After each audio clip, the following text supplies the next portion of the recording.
Hi hello ನಮಸ್ಕಾರ, welcome back to Sakshi kitchens and vlogs. ಎಲ್ಲರೂ ಹೇಗಿದ್ದೀರಾ? ಎಲ್ಲರೂ ಚೆನ್ನಾಗಿದ್ದೀರಾ ಅಂತ ಅಂದ್ಕೊಂಡಿದ್ದೀನಿ. ನಾನು ಸಹ ತುಂಬಾ ಚೆನ್ನಾಗಿದ್ದೀನಿ.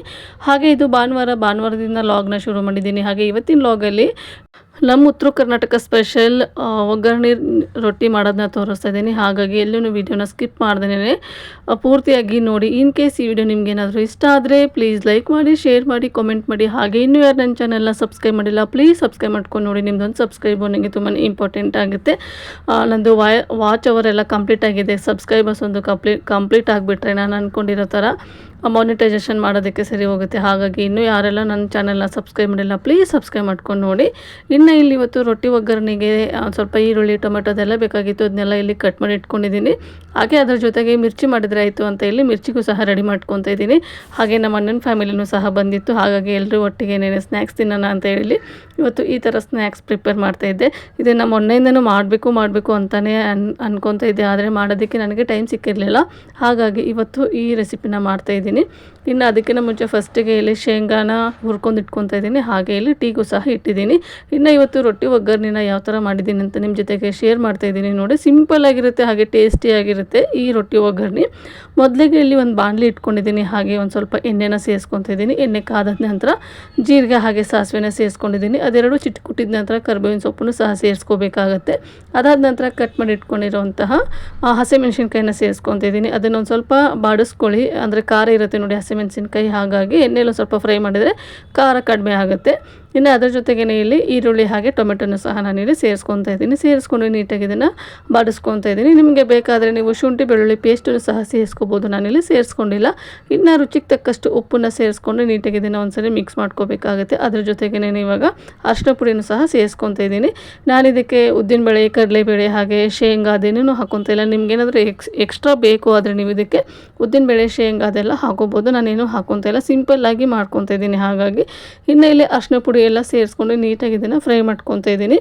ಹಾಗೆ ಇದಕ್ಕೆ ಇವಾಗ ರೊಟ್ಟಿನ ಸೇರಿಸ್ಕೋಬೇಕಾಗುತ್ತೆ. ಕೆಲವೊಬ್ಬರು ಏನು ಮಾಡ್ತಾರೆ ಅಂದರೆ ಮೊದಲಿಗೆ ರೊಟ್ಟಿನ ಮುರಿದು ಅದನ್ನು ನೆನೆಯಕ್ಕೆ ಇಟ್ಟಿರ್ತಾರೆ. ಒಂದು ಸ್ವಲ್ಪ ಚಿಮುಕ್ ನೀರನ್ನ ಹಾಕ್ಬಿಟ್ಟು ನೆನೆಯಕ್ಕೆ ಇಟ್ಟಿರ್ತಾರೆ. ನಾನಿಲ್ಲಿ ಡೈರೆಕ್ಟಾಗಿ ಕಡಕ್ ರೊಟ್ಟಿನ ಒಗ್ಗರಣೆಗೆ ಸೇರಿಸ್ಕೊತಾ ಇದ್ದೀನಿ. ಈ ಥರ ಸೇರಿಸ್ಕೊಂಡು ಮೇಲ್ಗಡೆ ನೀರನ್ನ ಸ್ಪ್ರಿಂಕಲ್ ಮಾಡ್ಕೊತೀನಿ. ಆ ಥರನೂ ಸಹ ಮಾಡ್ಬೋದು, ಇಲ್ಲ ಈ ಥರನೂ ಸಹ ನೀವು ಮಾಡ್ಬೋದು. ಮೊದಲೇ ನಾವು ರೊಟ್ಟಿನ ನೆನೆಸ್ಕೊಂಡ್ಬಿಟ್ರೆ ಪೂರ್ತಿಯಾಗಿ ಮೆತ್ತಗಾಗ್ಬಿಟ್ಟಿರುತ್ತೆ. ಹಾಗಾಗಿ ನಾನು ಆ ಥರ ಏನು ಮಾಡ್ಕೊಳ್ಳೋಕೆ ಹೋಗಿಲ್ಲ. ಇಲ್ಲಿ ಒಂದು 4 ರೊಟ್ಟಿನ ನಾನು ಈ ಥರ ಪುಡಿ ಮಾಡ್ಕೊತಿದ್ದೀನಿ. ತುಂಬ ಪುಡಿ ಮಾಡ್ಕೊಳ್ಳೋಕೆ ಹೋಗ್ಬಿಡಿ, ಸ್ವಲ್ಪ ಬಾಯಿಗೆ ಸಿಗಬೇಕು ತಿನ್ನುವಾಗ, ಅವಾಗ ಚೆನ್ನಾಗಿರುತ್ತೆ. ಹಾಗಾಗಿ ಇನ್ನು 4 ರೊಟ್ಟಿನ ಈ ಥರ ನೀಟಾಗಿ ಮುರಿದು ಹಾಕ್ಕೊಂಡು ಅದಕ್ಕೆ ಒಂದು ಸ್ವಲ್ಪ ನೀರನ್ನ ಸ್ಪ್ರಿಂಕಲ್ ಮಾಡಿಕೊಂಡು ಈ ಥರ ನೀಟಾಗಿ ಅದನ್ನು ಮಿಕ್ಸ್ ಮಾಡ್ಕೋಬೇಕಾಗುತ್ತೆ. ನೋಡ್ತಾ ಇರ್ಬೋದು ನೀವು ಇಲ್ಲಿ ನಾನು ಯಾವ ಥರ ಮಿಕ್ಸ್ ಮಾಡ್ಕೊಂಡಿದ್ದೀನಿ ಅಂತ. ರೊಟ್ಟಿ ಒಗ್ಗರಣೆನ ಇನ್ನೊಂದು ಥರನೂ ಸಹ ಮಾಡ್ತಾರೆ. ಮೊದಲಿಗೆ ರೊಟ್ಟಿನ ಡೀಪ್ ಫ್ರೈ ಮಾಡಿ ಅದಾದ ನಂತರ ಈ ಥರ ಒಗ್ಗರಣೆನ ಮಾಡ್ತಾರೆ. ಅದೊಂದು ಸ್ವಲ್ಪ ಕ್ರಿಸ್ಪಿಯಾಗಿರುತ್ತೆ, ಇದೊಂದು ಸ್ವಲ್ಪ ಸಾಫ್ಟ್ ಆಗಿರುತ್ತೆ. ಹಾಗೆ ಇನ್ನು ಇದನ್ನು ನೀಟಾಗಿ ಮಿಕ್ಸ್ ಮಾಡಿದ ಮೇಲೆ ಇದಕ್ಕೆ ಮೇಲ್ಗಡೆ ಹುರ್ಗಡ್ಲೆ ಹಿಟ್ಟನ್ನ ಸೇರಿಸ್ಕೊತಾ ಇದ್ದೀನಿ. ಅಂದರೆ ಪುಟಾಣಿನ ಪೌಡರ್ ಮಾಡಿ ಇದಕ್ಕೆ ಸೇರಿಸ್ಕೊತಾ ಇದ್ದೀನಿ. ಹಾಗೆ ಅದ್ರ ಜೊತೆಗೇ ಇಲ್ಲಿ ಶೇಂಗಾನು ಸಹ ನಾನು ಹುರಿದಿಟ್ಕೊಂಡಿದ್ದೆ, ಇದನ್ನು ಇವಾಗ ಪೌಡರ್ ಮಾಡಿ ಸೇರಿಸ್ಕೊತಾ ಇದ್ದೀನಿ. ನೀವು ನೋಡ್ತಾ ಇರ್ಬೋದು ಇಲ್ಲಿ ತರಿಯಾಗಿ ನಾನಿಲ್ಲಿ ಪೌಡರ್ನ ಮಾಡ್ಕೊಂಡಿದ್ದೀನಿ. ಅಂದರೆ ತಿನ್ನುವಾಗ ಬಾಯಿಗೆ ಸಿಕ್ಕರೆ ತುಂಬ ಚೆನ್ನಾಗಿರುತ್ತೆ. ಹಾಗಾಗಿ ನೀವೇನಾದರೂ ಒಗ್ಗರಣೆಗೆ ಶೇಂಗಾ ಹಾಕಿದರೆ ಇದನ್ನು ಇಲ್ಲಿ ಸ್ಕಿಪ್ ಮಾಡ್ಬೋದು. ಇನ್ನು ಇದೆಲ್ಲ ಹಾಕ್ಕೊಂಡು ನೀಟಾಗಿ ಇದನ್ನು ಮಿಕ್ಸ್ ಮಾಡ್ಕೊತಾ ಇದ್ದೀನಿ. ಹಾಗೆ ಮೇಲ್ಗಡೆ ಒಂದು ಸ್ವಲ್ಪ ಸಕ್ಕರೆನ ಹಾಕ್ಕೋಬೇಕು. ನಾನಿಲ್ಲಿ ಸಕ್ಕರೆ ಹಾಕೋದು ಸ್ಕಿಪ್ ಆಗಿಬಿಟ್ಟಿದೆ. ಇನ್ನು ಸಕ್ಕರೆ ಹಾಕ್ಕೊಂಡು ನೀಟಾಗಿ ಇನ್ನೊಂದ್ಸರಿ ಮಿಕ್ಸ್ ಮಾಡಿಕೊಂಡು ಮೇಲ್ಗಡೆ ಕೊತ್ತಂಬರಿ ಸೊಪ್ಪನ್ನ ಸೇರಿಸ್ಕೊಂಡು ಮಿಕ್ಸ್ ಮಾಡೋದಕ್ಕೇನು ಹೋಗ್ಬಿಡಿ, ಹಾಗೆಯೇ ಲಿಡ್ನ ಕ್ಲೋಸ್ ಮಾಡಿ ಸ್ಟವ್ ಆಫ್ ಮಾಡಿಬಿಡಿ. ಅದು ಹಬೆಗೇ ಒಂದು ಸ್ವಲ್ಪ ರೊಟ್ಟಿ ಅನ್ನೋದು ಆಗುತ್ತೆ. ಹಾಗಾಗಿ ಇನ್ನು ಅದು ಸಹ ರೆಡಿ ಆಯಿತು. ಅದ್ರ ಜೊತೆಗೆ ಬಿಸಿಯಾಗಿ ಮಿರ್ಚಿನೂ ಸಹ ಮಾಡೋಣ ಅಂತ ಹೇಳಿ ಮಿರ್ಚಿನ ಮಾಡ್ಕೊತಾ ಇದ್ದೀನಿ. ಸಾಮಾನ್ಯವಾಗಿ ನಮ್ಮ ಕಡೆ ಉತ್ತರ ಕರ್ನಾಟಕ ಕಡೆ ತುಂಬ ಚೆನ್ನಾಗಿ ಮಿರ್ಚಿ ಮಾಡ್ತಾರೆ, ಆದರೆ ನನಗೆ ಪರ್ಫೆಕ್ಟಾಗಿ ಬರೋದಿಲ್ಲ. ಟೇಸ್ಟ್ ಮಾತ್ರ ತುಂಬ ಚೆನ್ನಾಗಿರುತ್ತೆ, ಆದರೆ ಮಿರ್ಚಿ ಕರೆಕ್ಟಾಗಿ ಬಿಡೋದಕ್ಕೆ ಬರೋದಿಲ್ಲ. ನನಗೆ ಯಾವ ಥರ ಬೇಕೋ ಆ ಥರ ಇಲ್ಲಿ ನಾನು ಮಿರ್ಚಿನ ಮಾಡ್ಕೊತಾ ಇದ್ದೀನಿ. ಹಾಗೆ ಇಲ್ಲಿ ಬೆಂಗಳೂರಲ್ಲಿ ಸಿಗುವಂತಹ ಮೆಣಸಿನ್ಕಾಯಿಂದ ಮಿರ್ಚಿ ಮಾಡ್ಕೊಂಬಿಟ್ರೆ ತಿನ್ನೋದಕ್ಕೆ ಆಗೋದಿಲ್ಲ. ಊರಿಂದ ತೊಗೊಂಬಂದಿರೋಂತಹ ಮೆಣಸಿನ್ಕಾಯಿ ಇತ್ತು, ಅದರಲ್ಲಿ ನಾನಿಲ್ಲಿ ಮಿರ್ಚಿನ ಮಾಡ್ಕೊತಾ ಇದ್ದೀನಿ. ಇನ್ನು ಇಲ್ಲಿ ಎಲ್ರಿಗೂ ಒಂದೊಂದರಂತೆ ಇಲ್ಲಿ ಒಂದು 8-10 ಮಿರ್ಚಿನ ಮಾಡ್ಕೊಂಡಿದ್ದೆ. ಅದ್ರ ಜೊತೆಗೆ ಟೀನೂ ಸಹ ರೆಡಿ ಆಯಿತು. ಇನ್ನು ಮಿರ್ಚಿನೂ ಸಹ ರೆಡಿ ಆಯಿತು. ಹಾಗೆ ಒಗ್ಗರಣೆ ರೊಟ್ಟಿನೂ ಸಹ ರೆಡಿ ಆಯಿತು. ಇವತ್ತಿನ ಸ್ನ್ಯಾಕ್ಸ್ ಮಾತ್ರ ಸಖತ್ತಾಗಿತ್ತು. ಹಾಗಾಗಿ ಮಿರ್ಚಿನೂ ಬಿಸಿಯಾಗಿತ್ತು. ಹಾಗೆ ರೊಟ್ಟಿ ಒಗ್ಗರಣೆನೂ ಸಹ ಬಿಸಿಯಾಗಿತ್ತಲ್ವ, ಅದನ್ನು ಸರ್ವ್ ಮಾಡಿಕೊಟ್ಬಿಟ್ಟೆ.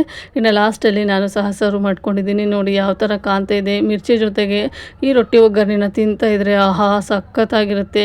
ಯಾರೆಲ್ಲ ರೊಟ್ಟಿ ತಿನ್ನಲ್ಲ ನೋಡಿ, ರೊಟ್ಟಿ ಏನಾದರೂ ಈ ಥರ ಇದ್ದಾಗ ನೀವು ಮಾಡಿ ಕೊಡಿ ಮಕ್ಕಳಿಗೆ, ತುಂಬಾ ಇಷ್ಟಪಟ್ಟು ತಿಂತಾರೆ.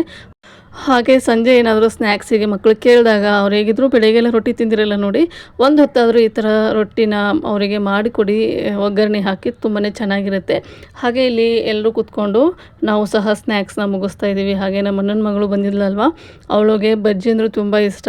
ಇಲ್ಲಿ ತಿಂದ್ಕೊಂಡು ಅಂದರೆ ಅವಳಿಗೆ ಅಷ್ಟಾಗಿ ಸ್ಪಷ್ಟವಾಗಿ ಮಾತಾಡೋಕ್ಕೆ ಬರೋಲ್ಲ. ಅವಳಿಗೆ ಇವಾಗ 1.5 ವರ್ಷ. ಅವಳು ತೊದಲು ನುಡಿಯಲ್ಲಿ ಹೇಳ್ತಾ ಇರ್ತಾಳೆ. ಇನ್ನು ಎಲ್ಲ ಸ್ನ್ಯಾಕ್ಸ್ ಎಲ್ಲ ಮುಗಿಸ್ಕೊಂಡು ಅದಾದ ನಂತರ ಒಂದು ಸ್ವಲ್ಪ ಏನಾದರೂ ರೀಲ್ಸ್ ಮಾಡೋಣ ಅಂತ ಅಂದ್ಕೊಂಡು ಇಲ್ಲಿ ಎಲ್ಲರೂ ಗುಡ್ಡೆ ಹಾಕ್ಕೊಂಡು ಕೂತಿದ್ದೆ. ಆದರೆ ರೀಲ್ಸ್ ಮಾಡೋದಕ್ಕೆ ಆಗಲಿಲ್ಲ. ನಾವೇನೋ ಒಂದು ಬೇರೆ ಏನಾದರೂ ರೀಲ್ಸ್ ಮಾಡೋಣ ಅಂತ ಅಂದ್ಕೊಂಡೆ. ಆದರೆ ಕರೆಕ್ಟಾಗಿ ನಮಗೆ ಯಾವುದು ರೀಲ್ಸು ಅಷ್ಟಾಗಿ ಹೊಂದಿರಲಿಲ್ಲ. ಹಾಗಾಗಿ ನಾವೇನು ರೀಲ್ಸ್ನ ಮಾಡೋದಕ್ಕೆ ಹೋಗಲಿಲ್ಲ.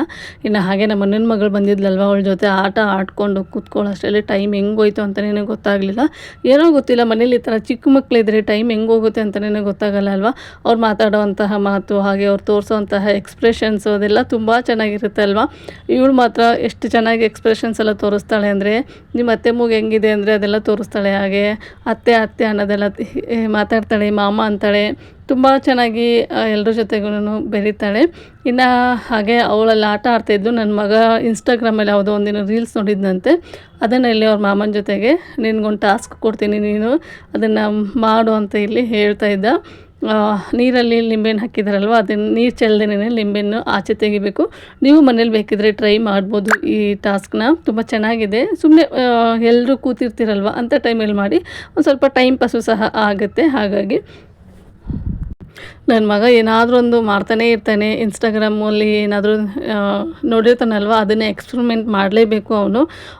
ಇವತ್ತು ಅವನ ಕೈಗೆ ನಮ್ಮ ಅಣ್ಣ ಸಿಗಾಕೊಂಡ, ಹಾಗಾಗಿ ಅವನ ಜೊತೆಗೆ ಇದನ್ನು ಮಾಡ್ತಾಯಿದ್ದೀನಿ. ಹಾಗೆ ನಮ್ಮ ಅಣ್ಣನ ಮಗಳು ನೋಡ್ತಾ ಇರ್ಬೋದು ನೀವು, ಏನು ಮಾಡ್ತಾಯಿದ್ದಾರೆ ಇವರು ಅಂತೇಳ್ಬಿಟ್ಟು ಅವರು ಸಹ ಇಲ್ಲಿ ಅವಳ ಆಟನ ಬಿಟ್ಬಿಟ್ಟು ಇಲ್ಲಿ ಬಂದು ನೋಡ್ತಾ ಇದ್ದಾಳೆ. ಹಾಗೆ ಒಂಚೂರು ಏನು ಗದರಿಸೋ ಹಾಗೆ ಇಲ್ಲ ಅವಳಿಗೆ, ಅಳೋದಕ್ಕೆ ಶುರು ಹೋಗ್ಬಿಡ್ತಾಳೆ.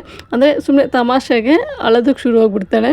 ಹಾಗೆ ನನ್ನ ಮಗ ನನ್ನ ಅಣ್ಣಂಗೆ ಇದು ಆ ಥರ ಅಲ್ಲ, ಈ ಥರ ಮಾಡಿದರೆ ಬರುತ್ತೆ ಅಂತ ಒಂದು ಸ್ವಲ್ಪ ಹಿಂಟ್ ಕೊಟ್ಟ. ಅದಾದ ನಂತರ ಅವನು ಸರಿ ನಾನು ಮಾಡ್ತೀನಿ ಅಂತ ಹೇಳಿ ಇವಾಗ ಮಾಡ್ತಾಯಿದ್ದೇನೆ. ನೋಡ್ತಾ ಇರ್ಬೋದು ನೀವು, ಈ ಥರ ನೀರಲ್ಲಿ ಬೆರಳಿಂದ ನೀರನ್ನ ಸರ್ಕಲ್ ಮಾಡ್ತಾಯಿದ್ರೆ ಲಿಂಬೆಹಣ್ಣು ತಾನಾಗಿ ಮೇಲೆ ಬಂದುಬಿಡುತ್ತೆ. ಆವಾಗ ನೀರು ಚೆಲ್ಲದೇನೆ ನಾವು ಲಿಂಬೆಹಣ್ಣನ್ನು ಆಚೆ ತೆಗಿಬೋದು. ನೀವು ಸಹ ಮನೆಯಲ್ಲಿ ಇದನ್ನು ಮಾಡಿ ನೋಡಿ ಅಂತ ಹೇಳ್ತೀನಿ. ಇನ್ನು ಅದಾದ ನಂತರ ನಾನು ಒಂದು ಇನ್ಸ್ಟಾಗ್ರಾಮಲ್ಲಿ ನೋಡಿದ್ದೆ, ಅದನ್ನು ನಾನು ನಮ್ಮ ಅಣ್ಣಂಗೆ ಹೇಳ್ತಾ ಇದ್ದೆ. ಅದು ಸಹ ತುಂಬ ಚೆನ್ನಾಗಿತ್ತು.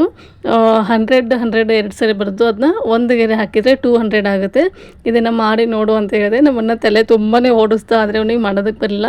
ಆದರೆ ನಮ್ಮ ಅಣ್ಣನ ಮಿಸ್ಸಸ್ ಇದ್ದಾರಲ್ವ, ಅವ್ರು ಹೇಳಿದರು ಇದು ನಂಬರಲ್ಲಿ 200 ಅಲ್ಲ, ವರ್ಡಲ್ಲಿ 200 ಮಾಡಬೇಕು ಅಂತ ಹೇಳಿದಾಗ ಅವನು ಅವಾಗ ಓ ಹಿಂಗೆ ಅಂತೇಳ್ಬಿಟ್ಟು, ಅದಾದ ನಂತರ ಅಲ್ಲಿ 1 ಇದೆ ಅಲ್ವ, ಅದಕ್ಕೆ ಮೇಲ್ಗಡೆ ಟಿ ಹಾಕಿಬಿಟ್ರೆ 200 ಆಗುತ್ತೆ.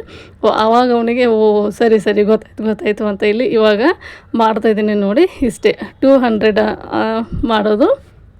ಇನ್ನು ಅದಾದ ನಂತರ ನಮ್ಮಣ್ಣನೂ ಸಹ ಇಲ್ಲಿ ಇನ್ಸ್ಟಾಗ್ರಾಮಲ್ಲಿ ಏನೋ ಒಂದು ರೀಲ್ಸ್ ನೋಡಿದ್ದಂತೆ. ಅದನ್ನು ಇಲ್ಲಿ ನನ್ನ ಮಗನಿಗೆ ಹೇಳ್ತಾ ಇದ್ದ. ಅವನೇನೇ ಸರಿ ಉತ್ತರ ಹೇಳಿದ್ರು ಇಲ್ಲಿ ನನ್ನ ಮಗ ತಪ್ಪಾಗಿ ಆನ್ಸರ್ನ ಕೊಡಬೇಕಾಗಿತ್ತು. ಅದಕ್ಕೆ ನಾನು ಎಷ್ಟು ಉತ್ತರ ಹೇಳ್ತೀನಿ ಅದು ತಪ್ಪಾಗಿರೋಂತಹ ಆನ್ಸರ್ ಮಾಡಿದರೆ ನಾನು ಇಷ್ಟು ಕಾಸು ಕೊಡ್ತೀನಿ ಅಂತ ಹೇಳ್ತಾ ಇದ್ದ. ಅದಕ್ಕೆ ನಾನು ಸಹ ಹೇಳಿದೆ. ಅವನು ಒಂದನ್ನು ಸಹ ಕರೆಕ್ಟಾಗಿ ಹೇಳಲಿಲ್ಲ ಅಂದರೆ ನಿನ್ನ ಕೈಲಿರೋದು ಎಲ್ಲ ಕಾಸನ್ನು ಕೊಡಬೇಕು ಅಂತ ಹೇಳಿದ್ರೆ ನಮ್ಮಣ್ಣ ಬೇಡ ಅಂತ ಹೇಳ್ಬಿಟ್ಟು ಅವನು ವಾಪಸ್ ಕಾಸನ್ನ ಅವನ ಹತ್ರನೇ ಇಟ್ಕೊಂಡ. ಸುಮ್ಮನೆ ತಮಾಷೆಯಾಗಿ ಆಟ ಆಡ್ತಾಯಿದ್ದಿದ್ದು ಇದನ್ನು ಅಷ್ಟೇ, ಯಾರೂ ಸೀರಿಯಸ್ಸಾಗಿ ಏನು ಆಟ ಆಡಲಿಲ್ಲ. ಸುಮ್ಮನೆ ಟೈಮ್ ಪಾಸಿಗೆ ಆಟ ಆಡ್ತಾಯಿದ್ವಿ ಅಷ್ಟೇ. ಅಂದರೆ ನನಗೂ ಸಹ ಎಲ್ಲ ಅಡುಗೆ ಇತ್ತು, ಅಡುಗೆನೂ ಮಾಡೋ ಆಗಿರಲಿಲ್ಲ. ಹಾಗೆ ಸ್ನ್ಯಾಕ್ಸ್ ಬೇರೆ ತಿಂದಿದ್ವಲ್ವ, ಹಾಗಾಗಿ ನಿಧಾನಕ್ಕೆ ಊಟ ಮಾಡ್ಕೊಂಡ್ರಾಯಿತು ಅಂತ ಇಲ್ಲಿ ಈ ಥರ ಆಟನ ಆಡ್ಕೊಂಡು ಕಾಲನ್ನು ಕಳೆದ್ವಿ.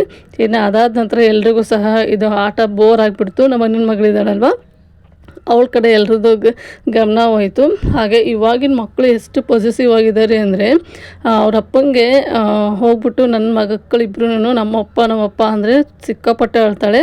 ಹಾಗೆ ನಿಮ್ಮ ಅಪ್ಪಂಗೆ ಹೊಡಿತೀನಿ ಅಂದರೆ ನೋಡಿ ಅವಳು ಯಾವ ಥರ ಮಾಡ್ತಾಯಿದ್ದಾಳೆ ಅಂತ ಹೇಳ್ಬಿಟ್ಟು, ಆ ನೆಪದಲ್ಲೇ ನನ್ನ ಮಕ್ಕಳಿಬ್ರು ಅವ್ರ ಮಾಮಂಗೆ ರೇಗಿಸ್ತಾಯಿದ್ರು.